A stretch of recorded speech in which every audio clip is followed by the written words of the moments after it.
Ayan. Ganun yung pagkatabas nung hardeflex niya. Kailangan nakashoot din dito sa loob. Walang nag-umpisa agad na magaling. Antay lang dito para kapag nilagyan natin nung pinaka ceiling niya, yan o, ganun siya. Magkalapat lang. Oh. Paalala, itong video ito ay para lamang sa mga katulad kong baguhan, hindi para sa mga veterano. Kung kayo mga veterano, huwag na kayo manood, veterano na kayo.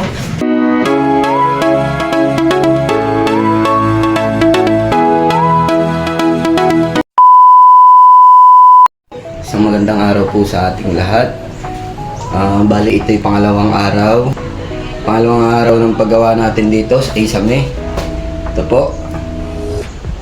Yan, pangalawang araw. Ngayon sisimulan ulit natin ang paggawa nito. Ngayon ay nandito na tayo sa maglalagay tayo ng cube ceiling niya. Yung pinaka-cube na lalagyan natin yan. Yan, ito. Dito, palibot, lalagyan natin ng cube ceiling. Titingnan natin kung hanggang saan ang magagawa natin ngayong araw na to. Sa pangalawang araw natin pagkikisame. Bali, pangalawang araw pa lang po yan.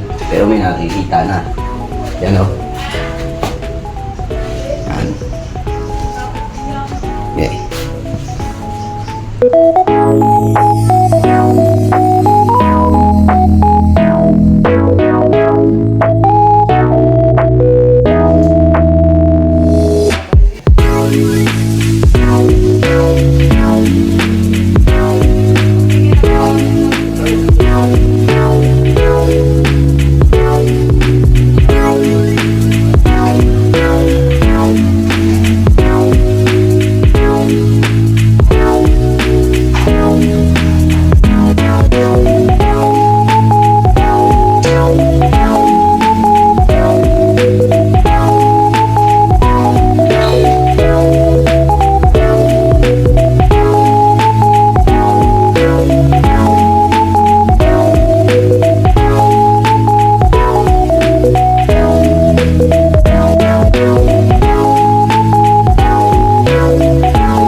Ayan po, nakapaglagay na tayo ng naglagay tayo nitong metal paring natin. Ito yung pinaka-cube natin. Ito, yun yung pinaka-cube. Lalagyan pa natin ng mga nakatindig. Sasandalan naman ng siding. Tapos saka natin lalagyan ng nakahiga niya. Lalagyan naman ng kisame niya ulit. Ito si Kempe. Yan, si Kempe. Puputol ng mga gagawin natin patindig. Ganyan, lalagyan ng siding.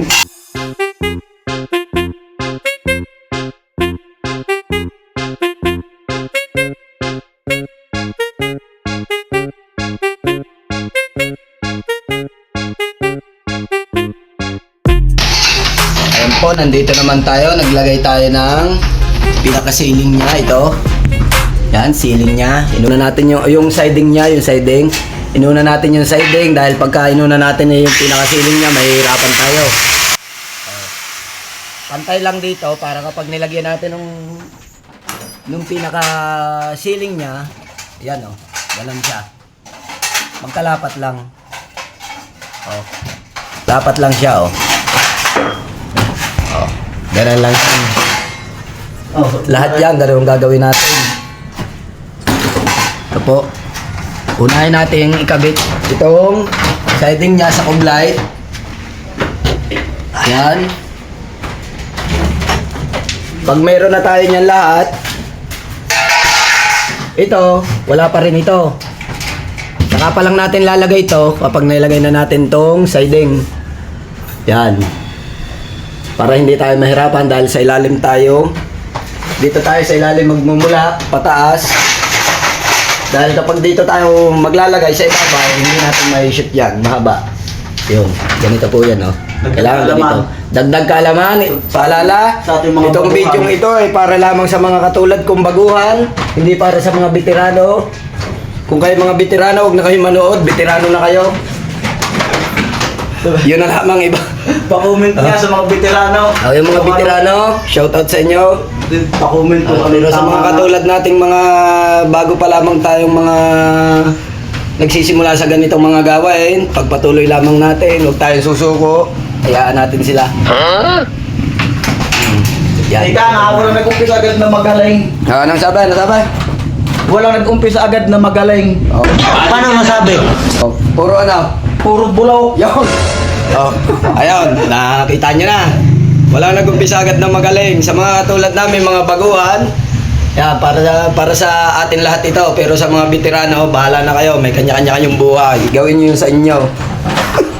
Veterano ka nyo. Yan po, nakapagkabit na tayo ng siding. Yan.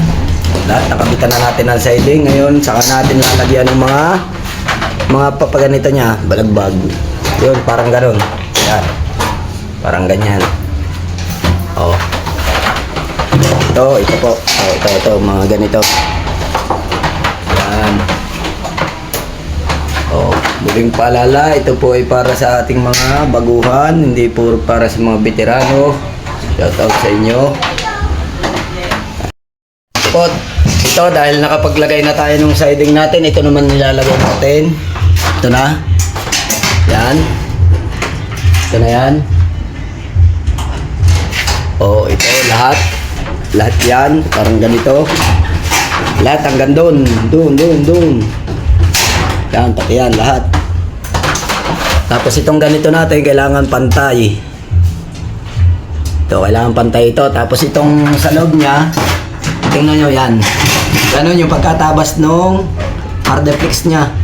Kailangan nakashoot din dito sa loob. Ayan nga pala ang itsura niyan. Ayan yung mga sinasabi ko, yan. Nalagyan na natin. Bale, ang kailangan na lang natin ngayon ay yung ilalim niya, tsaka yung dito naman pinaka-cob niya. Pinaka-cob. Yan yun. Ay, ng 2 araw ito, lahat ng ito. Mula ibabaw, lahat, pati hanger, lahat, pati itong mga lahat ng ceiling na to, lahat ng nakikita nyo yan, 2 araw lang po yung binuo, bukod itong ating mahiwagang aircon. Gunggong! Barinig kita sa mukha eh! O, kita nyo naman. Itong lagay ng aircon na to, pagtiktik nito, tsaka itong paggawa ng grills ng aircon. Pansamantala, wala pang aircon, ito muna yung nilagay. O, mahiwagang aircon yan, o. Yan. Pero ito talaga, ano yan, 2 araw lang binuo yan, mula hanger hanggang lahat ng ito, kisame, sa ilalim ng ceiling niya, cob light, yan. Yun na lang naman, kulang natin yan. Kaya lang, medyo hapon na ulit, kaya bukas na lang ulit at kinulang din ako sa rivet. Bibili pa ulit ako ng rivet. Hapon na, kaya baka bibili na lang muna, bukas na ulit itutuloy ito. Pero yan na lang ang kulang natin. Yung ceiling na lamang. Tsaka yung ilaw niya, ikakabit din natin tayo doon mag-install ng ilaw niya. Tapos isa dito sa gitna, isang chandelier. Itong parte na to. Tapos dito yung mga downlight. Sa loob yung strip light. Loob yung strip light. Bali tayo din magwa-wiring niyan. Abangan nyo na lang sa ating mga susunod pang mga video kung paano natin i-install yung mga ilaw niyan.